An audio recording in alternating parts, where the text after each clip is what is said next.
Ngayon, pakinggan natin ang pagtanggap na pananalita mula kay Shubon Antonia Marie A. Madeja, isang mag-aaral sa kindergarten.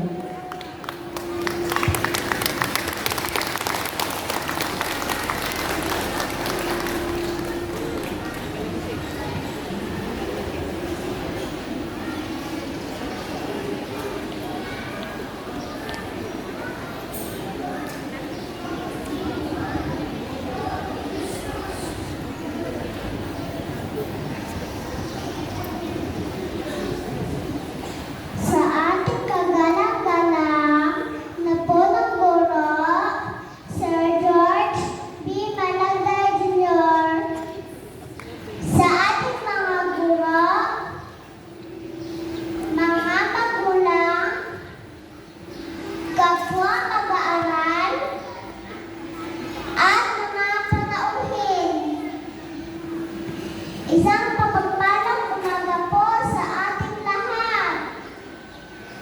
Umaapaw ang tuwa sa aming mga puso dahil kapiling namin kayong lahat sa isang mahalagang pangyayari sa aming buhay, ang aming moving up.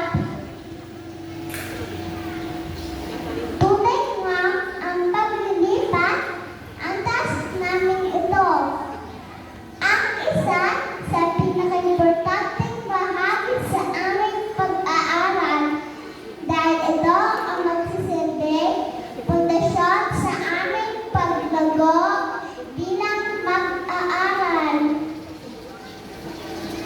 Ang isang taon namin sa kindergarten ay tunay na namang kaysaya.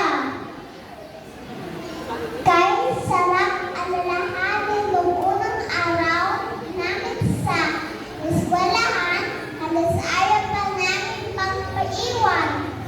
Ngunit ngayon, labasan na, halos ayaw pa namin umuwi.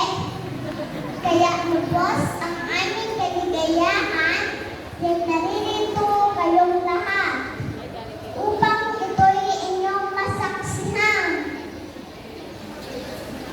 Malugod po namin kayong tinatanggap sa pagtitipong ito upang saksihan ang aming paglipat antas na may temang henerasyon ng pagkakaisa. Kagapay sa bagong Pilipinas bilang munting bata na may pagmamahal, pakialam at sakit sa kapwa. Nakahakit ng alalas tungo sa isang bagong Pilipinas. Ako po, si Shubon Antonia Marie Aking Madeja mula sa Section Mikay. Maraming salamat po.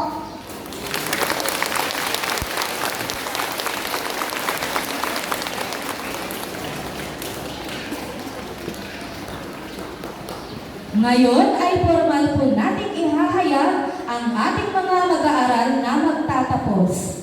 Uumpisahan po ito ng pagpapakilala sa mga magsisipagtapos ng pinuno ng ating paaralan na si Ginoong George B. Malagday Jr. na kinakatawan ng inyong lingkod.